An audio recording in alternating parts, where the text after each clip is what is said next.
पंचदेव प्रार्थना एक शक्तिशाली मंत्र है। प्रातःकाल सच्चे मन से इसे सुनने से जीवन के सभी दुख तुरंत दूर होने लगते हैं। पंचदेव प्रार्थना को प्रतिदिन सुनने से जीवन के असंभव कार्य भी संभव हो जाते हैं। तो आइए सुनते हैं यह पंचदेव प्रार्थना। गजाननं भूतगणादिसेवितं कपित्थजम्बूफलचारुभक्षणम् उमासुतं शोकविनाशकारकम् नमामि विघ्नेश्वर पादपङ्कजम्। कर्पूरगौरं करुणावतारं संसारसारं भुजगेन्द्रहारं सदा वसन्तं हृदयारविन्दे भवं भवानी सहितं नमामि। शान्ताकारं भुजगशयनं पद्मनाभं सुरेशं विश्वाधारं गगनसदृशं मेघवर्णं शुभांगं लक्ष्मीकान्तं कमलनयनं योगिभिर्ध्यानगम्यं वन्दे विष्णु भवभयहरं सर्वलोकैकनाथम्।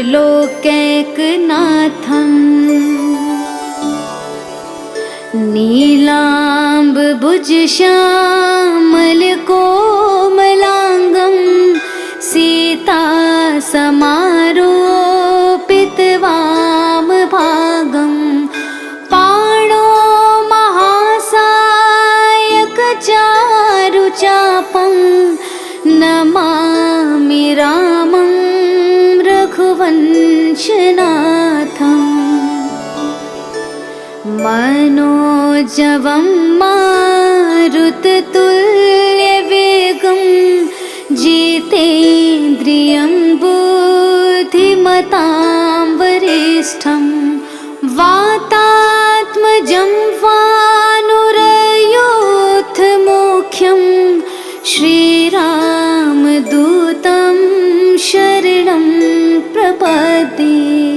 करारविन्देन पादारविन्दं मुखारविन्दे विनिवेशयन्तं वटस्य पत्रस्य पुटेश्यानं बालं मुकुन्दं मनसा स्मरामि। या देवी सर्वभूतेषु शक्तिरूपेण संस्थिता नमस्तस्यै नमस्तस्यै नमस्तस्यै नमो नमः। नीलाञ्जनासमाभासं रविपुत्रं यमाग्रजं छायामार्तण्डसम्भुतं तं नमामि शनैश्चरम्। गजाननं भूतगणादिसेवितं कपित्थजम्बूफलचारुभक्षणम् उमासुतं शोकविनाशकारकम् नमामि विघ्नेश्वर पादपङ्कजम्। कर्पूरगौरं करुणावतारं संसारसारं भुजगेन्द्रहारं सदा वसन्तं हृदया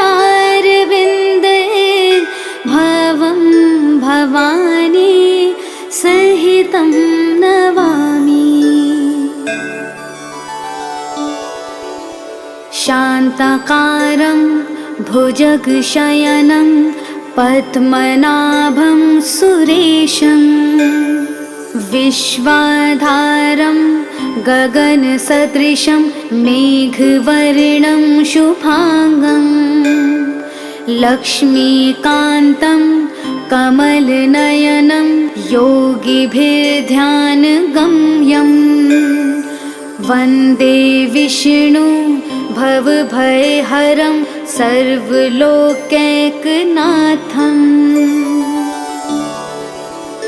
नीलाम्बुजश्यामलकोमलाङ्गं सीतासमारोपितवामभागं पाणो महासायकचारुचापं नमामि रामं रघुवंशनाथम्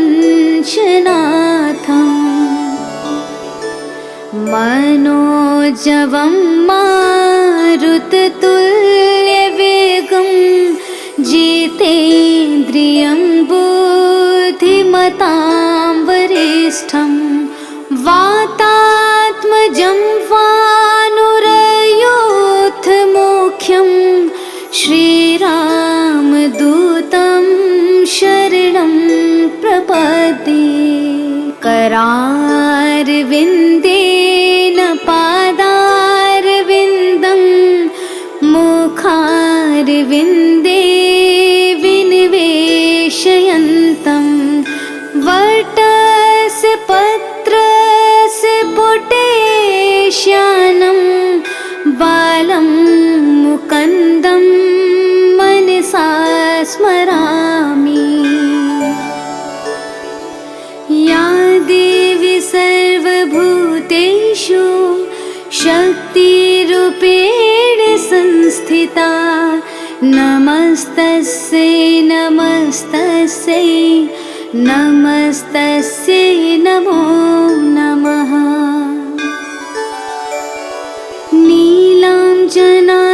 नीलाञ्जनासमाभासं रविपुत्रं यमाग्रजं छायामार्तण्डसम्भुतं तं नमामि शनैश्चरम् गजाननं भूतगणादिसेवितं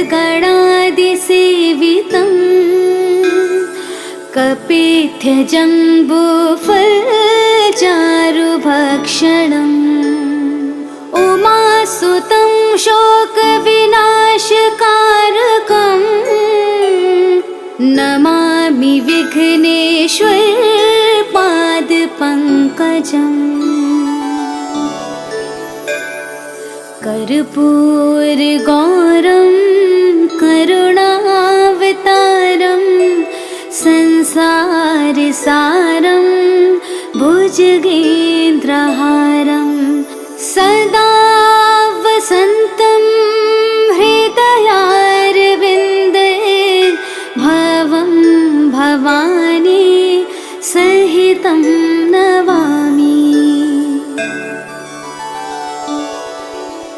शान्ताकारं भुजगशयनं पद्मनाभं सुरेशं विश्वाधारं गगनसदृशं मेघवर्णं शुभांगं लक्ष्मीकान्तं कमलनयनं योगिभिर्ध्यानगम्यं वन्दे विष्णु भवभयहरं सर्वलोकैकनाथम्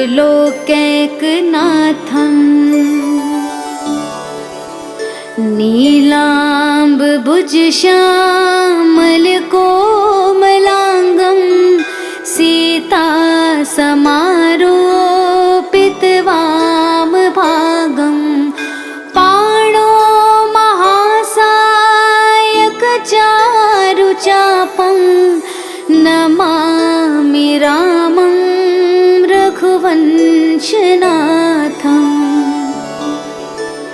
मनोजवं मारुततुल्यवेगं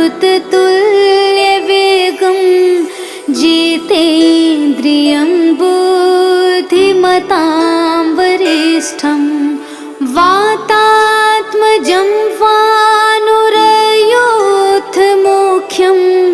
श्रीरामदूतं शरणं प्रपद्ये। करारविन्देन पादारविन्दं मुखारविन्दे विनिवेशयन्तं वटस्य पत्रस्य पुटेश्यानं बालं मुकुन्दं मनसा स्मरामि। या देवी सर्वभूतेषु शक्तिरूपेण संस्थिता नमस्तस्यै नमस्तस्यै नमस्तस्यै नमो नमः। नीलाञ्जनासमाभासं रविपुत्रं यमाग्रजं छायामार्तण्डसम्भुतं तं नमामि शनैश्चरम्।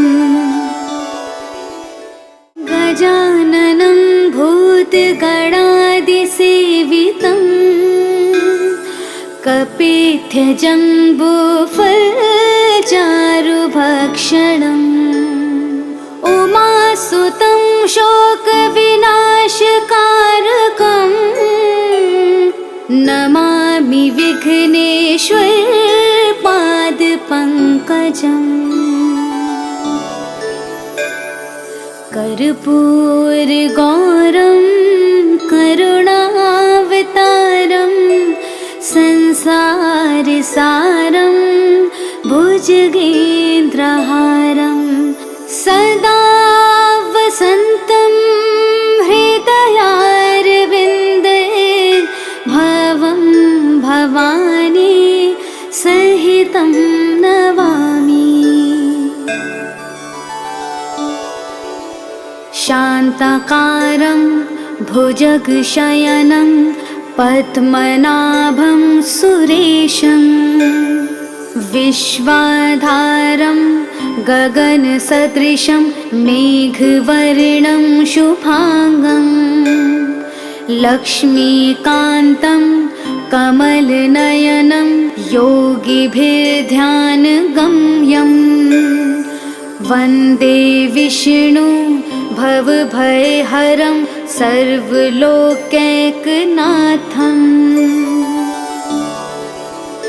नीलाम्बुजश्यामलकोमलाङ्गं सीतासमारोपितवामभागं पाणो महासायकचारुचापं नमामि रामं रघुवंशनाथम्। मनोजवं मारुततुल्यवेगं जितेन्द्रियं बुद्धिमतां वरिष्ठं वातात्मजं वानुरयोधमुख्यं श्रीरामदूतं शरणं प्रपद्ये। करारविन्देन पादारविन्दं मुखारविन्दे विनिवेशयन्तं वटस्य पत्रस्य पुटेश्यानं बालं मुकुन्दं मनसा स्मरामि। या देवी सर्वभूतेषु शक्तिरूपेण संस्थिता नमस्तस्यै नमस्तस्यै नमस्तस्यै नमो नमः।